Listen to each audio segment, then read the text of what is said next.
Good morning, backyard kids. November is turning out to be a great month so far, and also a wonderful time to talk about contentment. So what does that mean? Well, being content means that you learn to be happy with what you have instead of always wanting more and more or newer or better. So last week, our lesson was from the Apostle Paul, and he gave pointers on how to find contentment. We learned from him that we should be content no matter what's going on around us, whether we have enough or not enough, or circumstances aren't exactly what we would like, but that through God, we can find the strength to do just that we can find the strength to be content in our circumstances, regardless of what they are. So this week, though, our lesson is totally different. We're going back to the Old Testament, and we're going to hear a story about a king who basically showed us what not to do. Now, you're probably pretty familiar with King David and with his son, King Solomon. And after them, there were many, many kings who ruled God's people, the Israelites. Some of these kings were great kings, and they listened to God. But unfortunately, many of them did not. And our story today is about one of those guys, a king who didn't listen to God not a tiny bit, and he was probably the worst of the whole bunch. His name was King Ahab. And King Ahab did whatever he wanted. No one ever said no to him, including his wife, Queen Jezebel. So one day, King Ahab was out traveling in the nearby town of Jezreel, and he saw a gorgeous vineyard. And as he looked around at all the beautiful, lush grapevines, he thought this land would probably be great for growing all kinds of things.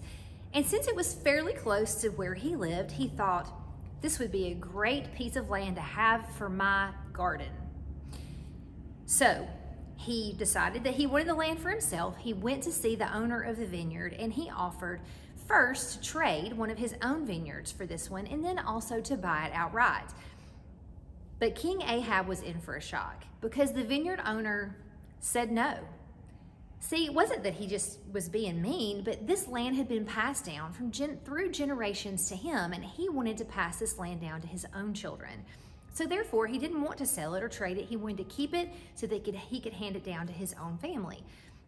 Now, as you might imagine, King Ahab was furious. Nobody ever said no to him. He wanted this land, and he could not believe that this guy had said no to him, the king.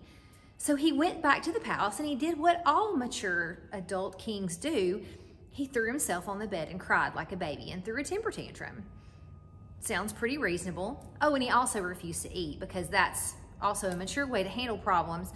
So Queen Jezebel came home, and she found her husband, the king, laying on the bed, acting like a baby, throwing a tantrum, and was understandably annoyed. So she asked what was wrong, and after King Ahab filled her in, she told him, first of all, to get up and to act like a king, but then to cheer up because she assured him that she'd handle it.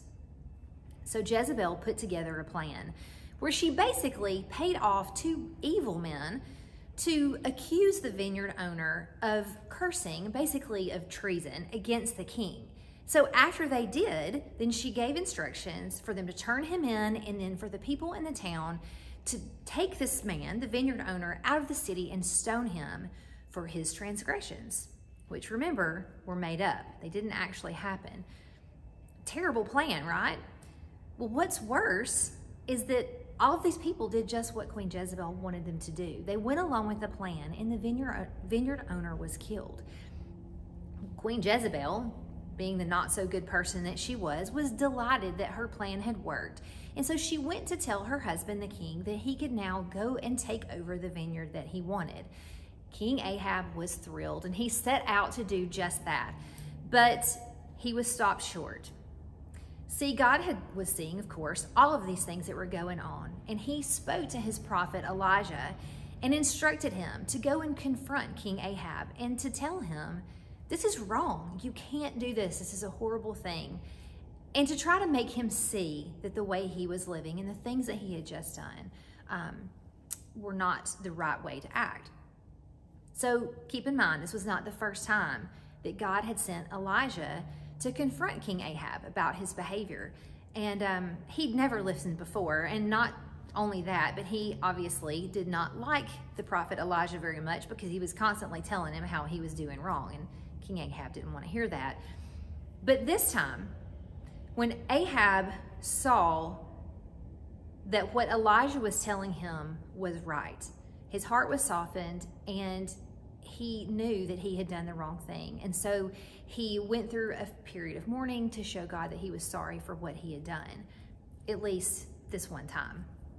Now, this is just one story about King Ahab and Queen Jezebel, and in it, they made themselves miserable by taking more and more.